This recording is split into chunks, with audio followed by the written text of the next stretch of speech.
Welcome to The Standard. I'm Randall Mark. Tonight, a fascinating interview with a woman who travels the world giving psychological and spiritual support to humanitarian relief personnel. But first, one of this country's top foreign correspondents. Jane Kokan has covered human rights-related stories in the furthest corners of Africa, Europe, and Asia. In 2004, the British Foreign Press Association gave her the Journalist of the Year award for a documentary she entitled Iran Undercover. But most recently, Ms. Kokan has spent considerable time in Afghanistan, reporting on events from that war-torn country. The Standard's Shannon Nelson recently talked with Jane Kokan about her dangerous line of work and her personal faith.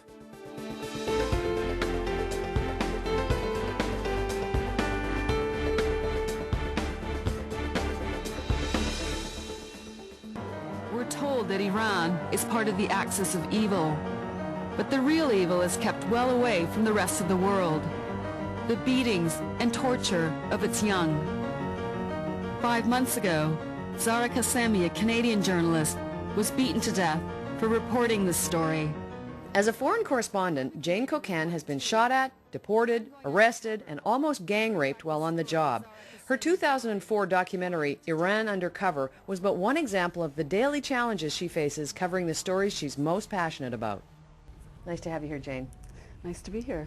So, foreign correspondent sounds incredibly exciting to me, who's lived most of my life here in the sheltered little West Coast. Is it?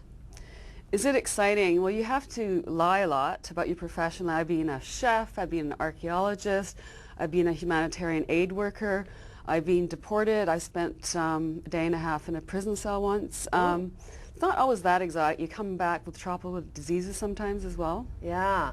So, but a ton of travel, and exciting from the point of view that you're actually kind of in on the ground floor of some pretty big stories, right? So, I know you were raised here on the West Coast. How does a kind of a little West Coast girl who started out probably like me end up doing this sort of wild job?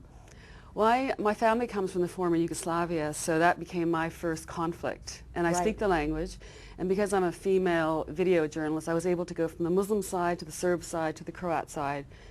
And then it just, you know, you get sort of typecast as a war correspondent. Yeah. And then I was sent to the Sudan, and then to Afghanistan, and then the rest is history, basically. So you keep having this internal battle with yourself, Jane, what are you doing? You keep going back for more. What do you suppose that was? What do you suppose it is that drives you back for more?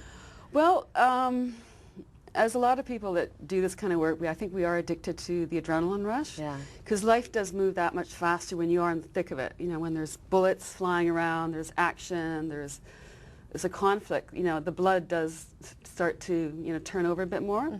So I am addicted to the adrenaline rush, I admit that. Yeah, but there's a big price tag. I mean, potentially your life.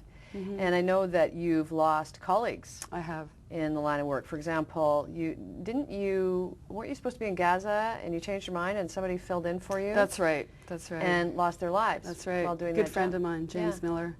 So how does that make you feel when something like that It's sad. happens? I mean, you know, it is very sad. I mean, I get invited to funerals. I've been invited to like one wedding in my entire life. So it is very sad, and you still think the colleagues are out there, but I mean, I feel compelled. I mean, someone's got to tell these stories. Yeah. How do you sleep at night? I'm not a very good sleeper. I'm a very light sleeper. Got a little post-traumatic stress syndrome. Probably, yeah. I used to have bizarre dreams. Like, I think one of my worst dreams is losing a leg, hence the minefield incident. Right. And also being, you know, shot at in Bosnia or grenaded. You know, like that's always been my worst fear, is losing a limb. Yeah. Because without that, I can't work as a video journalist anymore. Yeah. Does it manifest in any other ways? With the stress? Well, sometimes depression. I am subject to depression. You know, I can't save the people of Afghanistan. I can't save the Iraqi people. It's hard to get, I mean, I also get depressed that other countries are disappearing in the black hole of news gathering. When was the last time you heard a story about orphans in Zimbabwe or Zaire or what have you? I mean, other countries sadly are not being covered, and wars are very expensive to cover from a news gathering standpoint. Well, and from obviously a health standpoint Yeah. as well. Some of the hazards of doing your job, as you mentioned, you know, your life has been in danger. You've been shot at. I know that you've been deported. You've been arrested. And I know through a mutual friend that you had a pretty frightening experience in Ethiopia. Yeah, that was bad. I was locked up in a room threatened with rape, spat at, called an enemy of the state, evil woman. It was terrorizing. It was playing with my head. Like, Yeah. I don't know how I got through it. Anyway, some Canadian general happened to be there and got me through it. It was almost like I thought I was preparing myself for the worst, but you know, I was haunted by demons after that and nightmares. Yeah. I still think about that.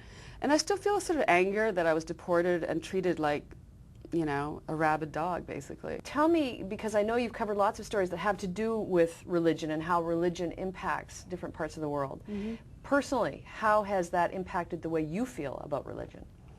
I was raised a devout Roman Catholic. Mm-hmm. I find it hard to believe in I mean, there is a God, but I see too many people killing the name of God. I see too many people killing in the name of Allah Akbar. I mean, religion is used as a tool. I mean, it is, you know, the opiate of, you know, the masses. Mm-hmm. And basically, in a Islamic, I mean, is there such thing as a successful Islamic state? I don't think so. I mean, the Islamic Republic of Iran, is that a successful state where people are being tortured, women are being stoned to death? I don't think so. Do you think it's changed much since you were there? Because you were there in 2004, right? I've heard it's gotten a lot worse, actually. Yeah. And just give us a basic synopsis of what you found there that the students want, that probably a lot of people in the Western world don't know. They just want a regime change. They don't want a U.S.-led invasion. A lot of the young kids are basically rediscovering their Zoroastrian roots, you know, the ancient religion of Zoroastrianism. So, I mean, if you convert from Islam to Zoroastrianism, yeah, torture, death, right? Yeah. A lot of people, you know, they're upset. The young people, like, why does the Koran have to dictate the color, you know, the hemline, you know, what you can see in an Iranian cinema, what's on the curriculum? I mean, the Koran has, you know, has an effect on every facet of Iranian life. Why should it? Mm-hmm. So they want to see a separation of religion from politics. Correct. So let me ask you this, because in your line of work, which is very exciting and very dangerous, it also means that it'd be pretty tough for you, I would assume, to have any kind of a normal family life. Yeah, I mean, that's you basically, you give yourself to your career. I mean, I can't run around Afghanistan with 2 kids at home. Yeah. Or even a dog. Like, I love animals. I would love to have a dog. That's I would be so happy if I had a dog, but that poor dog would be in kennels half the year. Yeah. So do you have any regrets about that? Because, you know, most people, you know, that's what they do. At some point they have a family, they do the, you know, the normal thing. Yeah. Well, I think there's a lot of kids out there that need role models. We live in an overpopulated world. Mm-hmm. I think I'm better off being a video journalist. Well, I wish you luck, and I hope your Algerian worry beads continue to work. And this has been fascinating. Thank you so much for sitting down. Thank you. You can read Jane Kokan's articles in newspapers across Canada.